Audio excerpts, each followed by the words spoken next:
So Kevin actually was a transfer from Polk County Animal Control with his mother and two siblings. Kevin was significantly smaller than the two siblings, about half their size. When they presented to the SPCA, they were about 4 weeks of age.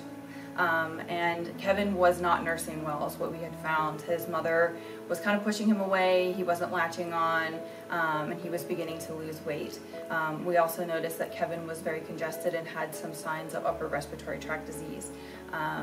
He was not able to keep his body temperature up, so Kevin ended up needing critical care, IV fluid therapy, and needed to be maintained in an incubator just to keep his body temperature up for a prolonged period of time. Kevin spent several weeks on IV fluids and in an incubator until he was doing better, and we ended up having to tube feed him because he was not able to latch onto a bottle.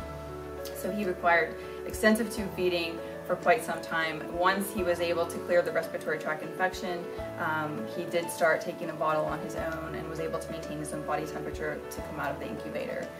But he made a full recovery.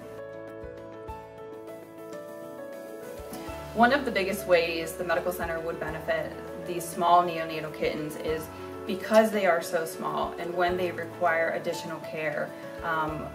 We are in desperate need of IV fluid pumps and other additional equipment such as incubators just to provide them the medical care that they need.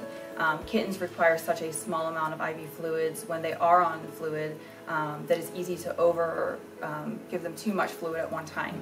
So it's very critical to have those pumps that can regulate the very tiny small volumes that they need each hour, and that would make a huge difference. Kevin is now, he's still very small for his size. He should probably weigh, he's 4 months old now, but he probably weighs about a 3-month-old kitten. So he's going to be on the petite side, but he's doing great. He's made a full recovery. He has no residual respiratory signs other than a slight cloudiness to one of his eyes, which may resolve over time. And Kevin was adopted.